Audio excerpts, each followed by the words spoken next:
Amis jardiniers, bonjour. Alors aujourd'hui une petite vidéo, écoutez, pour vous faire part d'un de mes constats ou des petites difficultés qui vous arrivent peut-être aussi à vous dans votre potager, parce que ça concerne mes plants de tomates.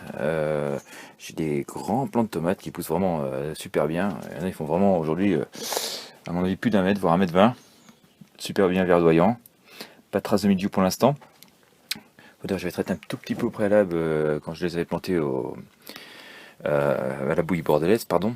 Mais le souci est que je considère que j'ai quand même très peu de fleurs et donc potentiellement très peu de fruits à terme. J'ai cherché un petit peu voilà, sur internet d'où ça pourrait venir et finalement ça pourrait venir en fait d'un manque de potassium dans le sol. Et donc voilà, j'ai cherché des solutions pour apporter un peu de potassium. Alors je vais vous présenter celle que je vais prendre aujourd'hui pour en apporter de manière assez conséquente et puis parce qu'aussi c'est une solution qui m'est arrivée par hasard. J'ai trouvé dans une solderie en fait un engrais biologique là, que je vous montre ici. Voilà. Dans cet engrais, on nous dit qu'il y a du sang desséché, des extraits de vinasse, phosphate naturel, des coques de cacao et vinasse liquide de betterave. Donc voilà, produit utilisé en agriculture biologique. Bon, je préférerais quand même ne pas avoir à mettre ça, mais là j'ai vraiment besoin de potassium. J'ai trouvé ce sac d'engrais franchement pour pas très cher, donc je vais tout simplement l'utiliser. J'en aurais pas trouvé, j'aurais fait autre chose.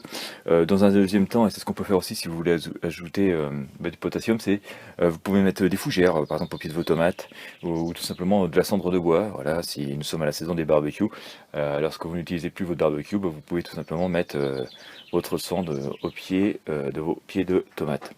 Voilà. Donc ce que je vais faire, c'est que je vais mettre, voilà, il est matinal, il fait pas très chaud encore à l'heure qu'il est.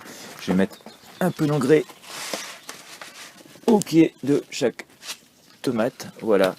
Je vais vous montrer à peu près ce que j'ai mis. On va faire ça à chaque pied. Voilà, on va en mettre quand même pas mal. Voilà. On va donner à manger. Et puis dans un deuxième temps, je pense que je vais ajouter des fougères. Puis en plus, ça va pailler un petit peu, ça va être bien. Parce qu'il fait très chaud ici. Voilà. Donc là, j'ai mis de l'engrais dans cet abri-là. Je vais aller en mettre dans un deuxième. Et puis après, je vais mettre un petit peu d'eau, voilà, pour que l'engrais s'infiltre un petit peu dans le sol. Voilà, on va aller dans le deuxième abri si vous voulez. Hop. Oui, il faut que je soulève ça. Pour rentrer. Hop. Et même traitement, hein, on va mettre. Ce qui est horrible, c'est juste à côté, j'ai un agriculteur.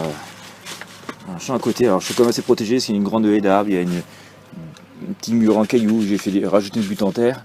Donc ça me protège un peu, puis bon, les eaux de ruissellement vont dans l'autre sens, mais bon, ce qui est assez pénible, c'est que de ce champ il fait pousser tous les ans du maïs, qui, forcément, vu comment ça pousse, est pure saloperie, pas naturelle du tout. Et là, il est en train de traiter, voilà quoi, c'est catastrophique quoi. J'appelle pas ça des amoureux de la nature, enfin bon, bref, plus grand mérite à faire ce genre de métier, de cultiver de cette manière, parce que franchement, son maïs, vu la couleur des graines, je pense que même dans du béton armé, il pousserait quoi. Enfin bref. Bon, et donc j'ai rajouté voilà comme une petite portion de l'engrais, là c'est les petits granulés que vous voyez un peu brunâtres. Voilà, on va mettre à l'autre. Et puis on va arroser un petit peu, puis voilà, on va suivre l'évolution dans les jours qui viennent pour voir si ça améliore, les venir dans les semaines qui viennent, si ça améliore un petit peu le nombre de fleurs et forcément le nombre de fruits. J'ai quelques tomates qui commencent à se former, d'ailleurs, voilà. Je vais vous montrer ici, il y en a une, voilà, c'est de la marmande celle-ci. Bon, voilà, c'est en train de pousser un petit peu. Mais bon, j'ai vraiment pas beaucoup de fleurs au global, donc potentiellement de fruits.